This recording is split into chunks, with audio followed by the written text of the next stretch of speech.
Hello student, my self doctor Balbir Singh. Biology classes में आपका स्वागत है। आज का टॉपिक है फाइलम सिलेंट्रेटा और निडेरिया। पहले हम ये समझ लेते हैं कि फाइलम सिलेंट्रेटा और निडेरिया क्यों कहा जाता है।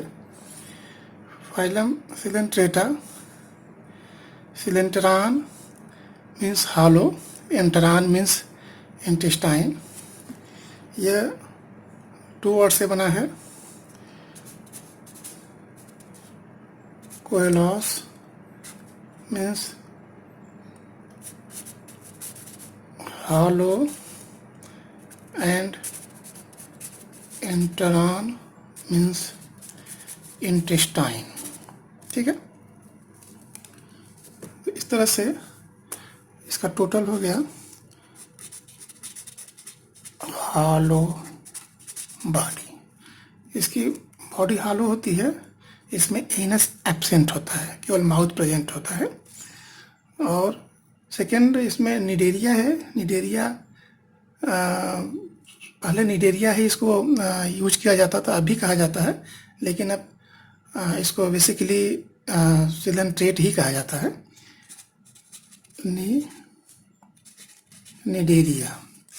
निडेरिया इसलिए कहा जाता है कि इसके बॉडी में नीडोसाइट्स आर नीडोब्लास्ट पाया जाता है, जो डिफेंस के लिए रिस्पांसिबल होता है।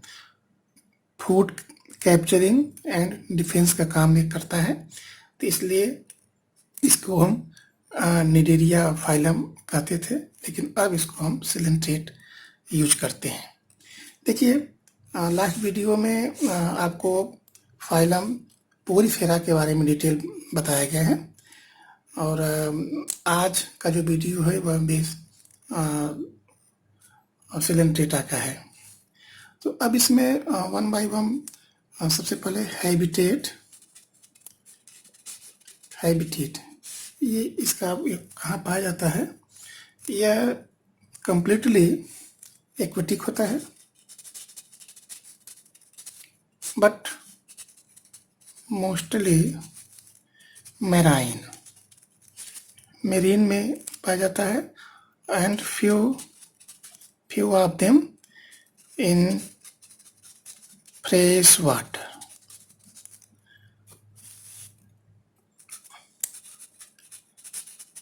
बॉडी वॉल डिप्लोब्लास्टिक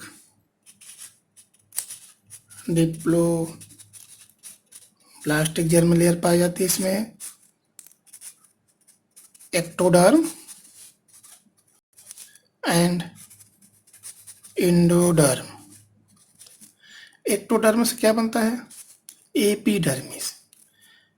एक्टोडर्म से एपिडर्मिस एंड इंडोडर्म से गैस्ट्रोडर्मिस। 2 लेयर होते हैं बेसिकली। इसके बीच में भी मेसोग्लिया वगैरह पाई जाती है, उसको हम आगे डिटेल कर रहे हैं। ठीक है, तो बॉडी वाल इसका डिप्लोब्लास्टिक है। एक्टोडर्म एपिडर्मिस का फॉर्मेशन करता है, एंड इंडोडर्म गैस्ट्रोडर्मिस का फॉर्मेशन करता है। इन दोनों के बीच में एक्टोडर्म एंड गैस्ट्रोडर्मिस के बीच में मीसोग्लिया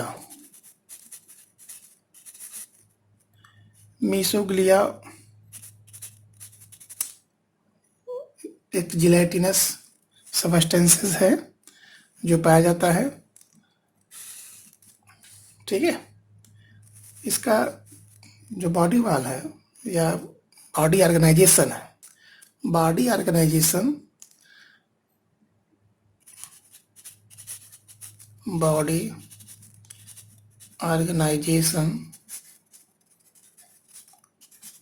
सेल टिश्यू लेवल का है। सेल टिश्यू लेवल मीन्स इसके बॉडी के अंदर कुछ स्कैटर्ड सेल्स होती हैं and tissue, scattered cell scattered cells and tissue. Tissue जो है वह नर्व सेल्स, नर्व सेल्स या कह सकते हैं इसमें प्राइमरी और प्रिमिटिव नर्व सेल्स पाई जाती है। प्रिमिटिव नर्व सेल्स इसमें प्रेजेंट होता है।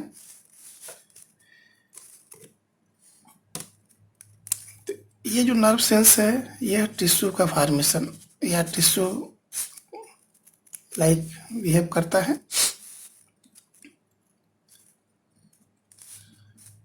इसकी सिमेट्री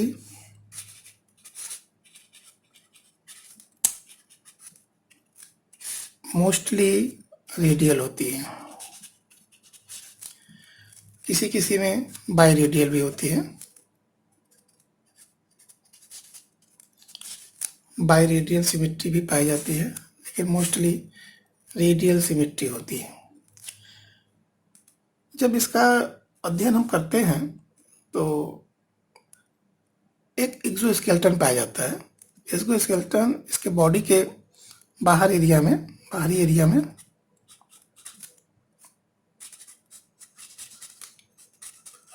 या कह सकते हैं कि इसकी बॉडी कवर होती है सीनोसार्क, या इसको हम पेरिसार्क बोलते हैं। पेरिसार्क जो बॉडी को बाहर से कवर करती है, उसको प्रोटेक्ट करती है। ठीक है, तो exoskeleton, perisarc, digestion,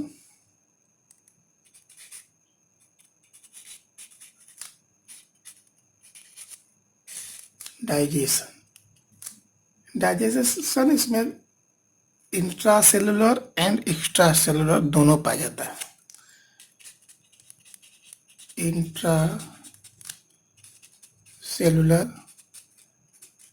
as well as extra cellular. देखिए इसके बॉडी में जितने भी इसके मेंबर हैं उनमें माउथ तो पाया जाता है, mouth present, but anus absent होता है। जो फूड इसमें इंटर करता है, पार्शियल डाइजेशन इसका एक्स्ट्रा सेलुलर होता है। बॉडी के कैविटी में जो सीडेंटरान है या जो इसके इंटेस्टाइन है उसी में होता है।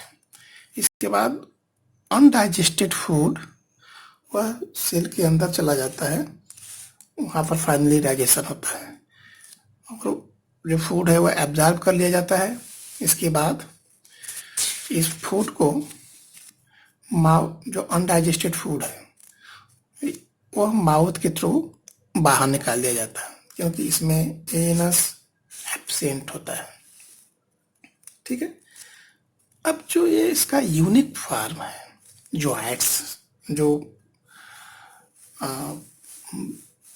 मॉर्फोलॉजी है, जो इसमें अलग अलग स्ट्रक्चर्स पाए जाते हैं, उसको यहाँ पर डिटेल कर लेते हैं।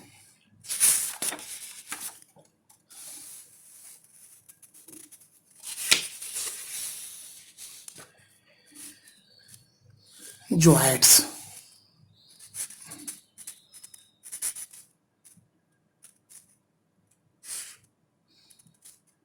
देखिए बॉडी इसकी डाइमार्फिक, ट्राइमार्फिक एंड पॉलीमार्फिक होती है।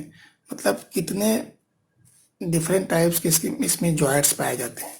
देखिए जो बेसिक जॉइंट्स होते हैं इसमें होता है जैसे डाइमार्फिक है, डाई मतलब to morphology,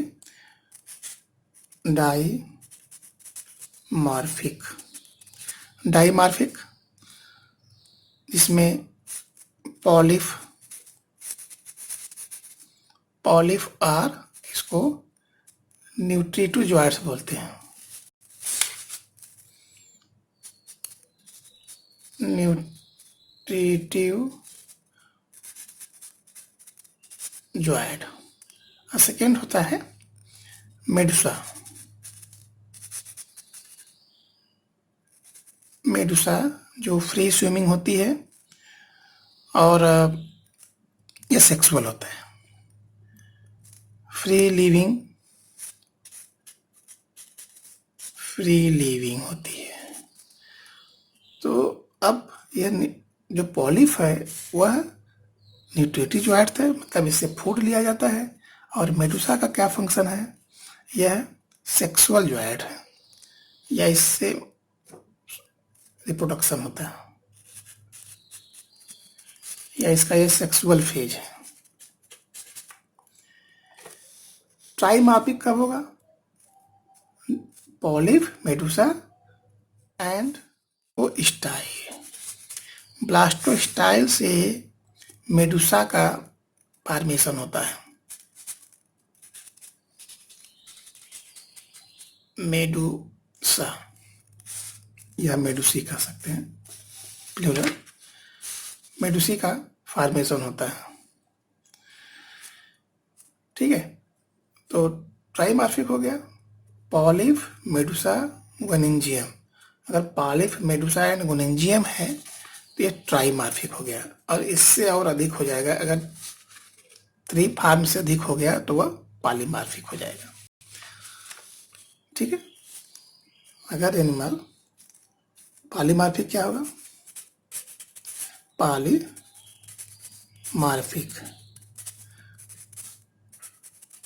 more than 3 जोएड्स। Polypoid, जोएड्स, मेडुसाइड, गोनिन्जियम से अगर ज़्यादा हो जाएगा, 3 फॉर्म हो जाए इसके, तो वह हो जाएगा पॉलीमार्फिक। इसको पहले भी आपको बताया गया था कि जो नर्वस सिस्टम है वो प्रिमिटिव टाइप का होता है। डेवलपमेंट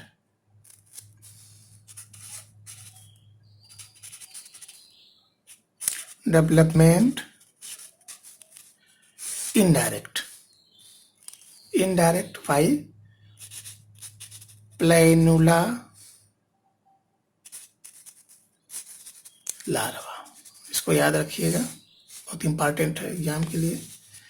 प्लेनुला लार्वा इसमें पाया जाता है। देखिए, डेवलपमेंट 2 तरह का होता है। अगर बच्चा अगर प्रोजनी डायरेक्ट जन्म लेता है, एडल्ट लाइक स्ट्रक्चर होता है, तो उसको हम डायरेक्ट रिप्रोडक्शन कहते हैं। और इनडायरेक्ट क्या होता है, जो डेवलपमेंट थ्रू लार्वा होता है। डायरेक्ट है एंड इनडायरेक्ट, तो लार्वा के थ्रू हो रहा है, इसलिए इसमें इनडायरेक्ट होता है। अब इसमें एक चीज़ और समझ लीजिए कि इसका जो बॉडी है, स्टेज पॉलीपॉइड स्टेज और मेडुसाइड स्टेज, फिर पॉलीपॉइड स्टेज बनती है। ये एक प्रोसेस चलती है। जो पॉलीपॉइड स्टेज होती है वो एसेक्सुअल होती है। ये होती है ये सेक्सुअल फेज है। और मेडुसा क्या है, सेक्सुअल फेज है। तभी वह कंप्लीट एक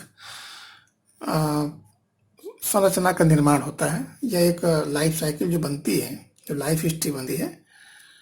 ए सेक्सुअल फेज, सेक्सुअल फेज, ये क्रम चलता रहता है। इसलिए इसको हम ट्रू अल्टरनेशन ऑफ जनरेशन नहीं कहते हैं, ये अलग फेज है। तो इस तरह से आपको डिटेल किया गया। Habitat, body wall, symmetry, digestion, और भी इसमें अलग अलग पॉइंट्स दिए गए आपको, पॉलीमार्फिक, डाइमार्फिक। अब इसका क्लासिफिकेशन समझ लीजिए। इसमें इसके 3 क्लास किए गए हैं, इसको 3 क्लास में डिवाइड किया गया है, हाइड्रोजोआ, स्काइफोजोआ एंड एंथोजोआ। 3 अलग अलग इसके क्लास किए गए हैं। इसको आप समझ लीजिए किस तरह के क्लासेस हैं। अभी आपको बताया गया था polyp stage and Medusa stage. मतलब पॉलिप स्टेज न्यूट्रिटिव ज्वाइंट होती है, फूड टेक करती है, और मेडुसा क्या किसमें पार्टिसिपेट करती है, रिप्रोडक्शन में। अब देखिए हाइड्रोजोआ को पहले समझ लीजिए। हाइड्रोजोआ में डोमिनेंट फॉर्म उसका पॉलिप होता है। मतलब ये कि उसकी जो लाइफ साइकिल है, लाइफ हिस्ट्री में ज़्यादा समय तक पॉलिप स्टेज होता है। कुछ समय उसमें मेडुसा होती है कि वो रिप्रोडक्शन के लिए, फिर उसमें पॉलिप स्टेज आती है। हैबिटेट क्या है, फ्रेश वाटर और मैरीन। आपको पहले भी बताया गया था कि ज़्यादातर जो मैक्सिमम एनिमल होते हैं वह मोस्टली मैरीन होते हैं, और कुछ उसमें फ्रेश वाटर होते हैं। सॉलिटरी और कॉलोनियल। सॉलिटरी मतलब सिंगल, वह इंडिविजुअल सिंगल भी हो सकता है या कॉलोनी में भी हो सकता है। ठीक है, तो ओनली पॉलिप, केवल पॉलिप स्टेज भी हो सकती है या दोनों, पॉलिप एंड मेडुसा दोनों स्टेजेस हो सकती हैं। तो इसके एग्जांपल है हाइड्रा। आप इंटरमीडिएट में अगर इसका स्टडी किए होंगे या फिर करेंगे, ओबिलिया, ट्रोबिलेरिया, फाइसेलिया, वलेला, कुछ इसके एग्जांपल्स हैं हाइड्रोजोआ के। सेकेंड है स्काइफोजोआ। स्काइफोजोआ में डोमिनेंट फॉर्म होता है, ध्यान दीजिए, मेडुसा। डोमिनेंट फॉर्म क्या है इसका, मेडुसा स्टेज। जिस तरह से हाइड्रोजोआ में इसमें डोमिनेंट फॉर्म क्या था या डोमिनेंट स्टेज क्या था, पॉलिप, इसी तरह से स्काइफोजोआ में डोमिनेंट फॉर्म होता है मेडुसा। और एक स्पेसिफिक और है, ये केवल मेरीन होता है, जबकि हाइड्रोजोआ में फ्रेश वाटर मेरीन दोनों पाए जाते हैं। ओनली सॉलिटरी, ये कॉलोनी में नहीं होते हैं, इंडिविजुअल होते हैं। पॉलिप स्टेज या तो रिड्यूज होती है या एब्सेंट होती है। पॉलिप स्टेज या तो रिड्यूज होती है या फिर एब्सेंट होती है। इसका एग्जांपल है ऑरेलिया जेलीफिश, बहुत इंपॉर्टेंट है, राइजोस्टोमा, यह स्टेजेस में पाई जाती है। राइजोस्टोमा भी इसका एक एग्जांपल है। थर्ड क्लास है एंथोजोआ। एंथोजोआ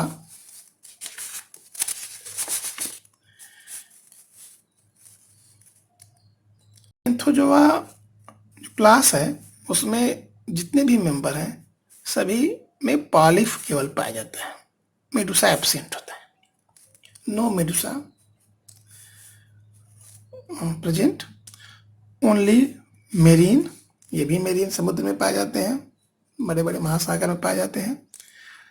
सॉलिटरी और कॉलोनियल। देखिए एंथोजोआ कोरल का फॉर्मेशन करते हैं।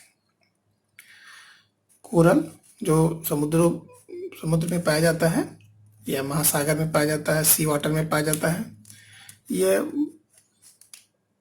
जब इसको आप फर्दर स्टडी करेंगे तो ये अलग अलग टाइप्स के होते हैं, एटाल होते हैं, फ्रिंजिंग होती है, और इसी तरह से वो बहुत बड़ी एरिया में कोरल होती है जो हॉर्ड होती है, और वह पूरा पूरा लैंड जैसा स्ट्रक्चर या प्लेटफॉर्म बनाती है समुद्र में। तो यह याद रखिए, एंथोजोआ एग्जाम में भी पूछा जाता है कि किस क्लास में कोरल्स पाए जाते हैं, किस क्लास के मेंबर होते हैं जो कोरल का निर्माण करते हैं। अब उसमें कुछ एग्जाम्पल्स हैं जो मैं बता रहा हूँ आपको।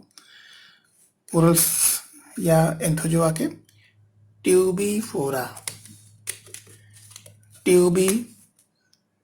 ट्यूबीफोरा जिसको आर्गन पाइप कोरल के भी नाम से जानते हैं। हेलियोपोरा ब्लू कोरल,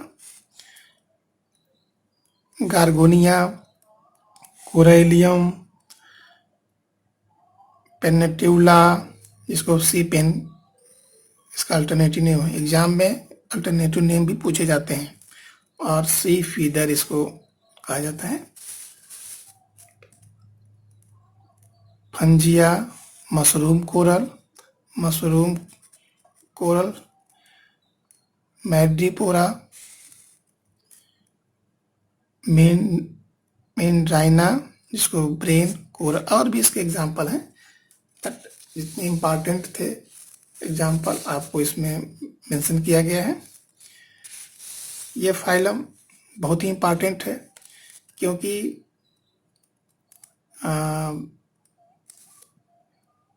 ये फाइलम पोरीफेरा के बाद इसका नंबर आता है, और बहुत ही कॉम्प्लेक्स कंडीशन में नहीं है। इसके बाद जो फाइलम आएगा आगे जो स्टडी करेंगे आप, प्लेटीहेलमिन्थीज, एस्केलमिन्थीज, एनेलिडा, मोलस्का, आर्थ्रोपोडा, इकाइनोडर्मेटा, वह ग्रेजुअली कॉम्प्लेक्स होते गए। तो आज बस इतना ही। इस वीडियो को आप पूरा देखिए, शेयर करिए, कमेंट करिए, और कोई मैसेज हो या कोई इसमें और भी चीज़ कुछ पूछना हो आप तो कमेंट बॉक्स में ज़रूर इसको आप दे सकते हैं। ठीक है, दैट्स ऑल।